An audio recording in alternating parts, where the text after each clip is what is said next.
Magandang umaga, Philippine Air Force. Narito na po ang maging na panahon ngayong araw ng Sunday, 24 August 2025. Base po sa ating synoptic situation, ang ang si Typhoon Kajiki ay wala na pong direktang epekto sa anumang kalupaan ng ating bansa. Ngunit ito'y namataan sa layo ng 900 kilometers west ng Sinait, Ilocos Sur. Ito'y may lakas na hangin umaabot sa malapit sa gitna na 120 kilometers at mayroong pagbugso naman ng 150 kilometers per hour.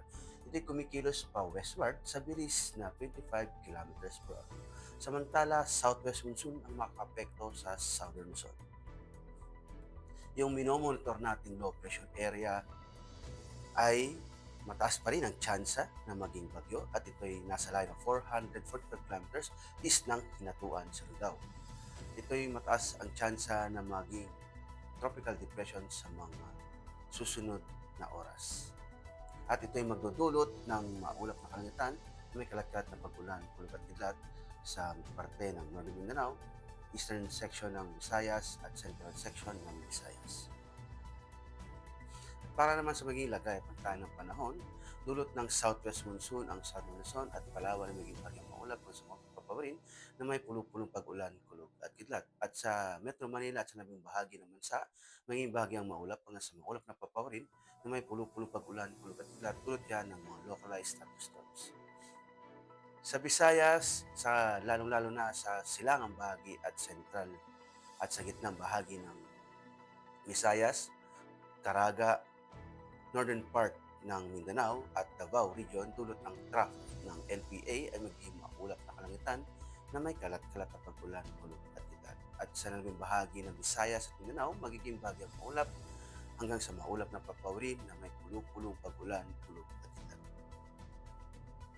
Para naman sa tatlong araw na pagkataya sa Metro Manila, Cavite, Angeles at Ipa, bukas ay maging bagyang maulap kung sa maulap na papawirin na may pulong-pulong pag-ulan, kulog at kidlat.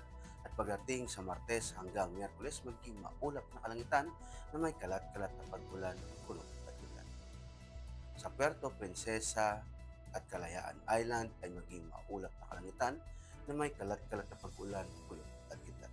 Sa Lapu-Lapu, bukas ay maging bagyang maulap kung sa maulap na papawirin na may pulong-pulong pag-ulan, kulog at kidlat. At pagdating sa Martes hanggang Miyerkules, magiging maulap na kalangitan na may kalat-kalat na pag-ulan, kulog at kidlat.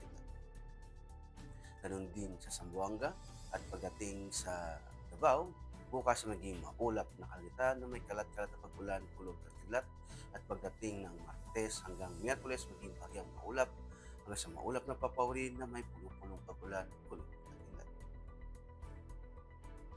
Para naman sa astronomical information, ang araw ay sisikat ng 0543 at lulubog din naman mamayang 1814. Para sa moon illumination, meron tayong 2%. At para manatiling updated sa lagay at pagtayo ng panahon, i-follow lamang Air Force Weather Center sa mga social media accounts. Sa ngalan ng aming commanding officer na si Colonel Alvin John Pigador, PAF JSC, ako po si Technical Sergeant Brian Benedict Garcia, Weather Forecaster ng Air Force Weather Center. Muli, maraming salamat.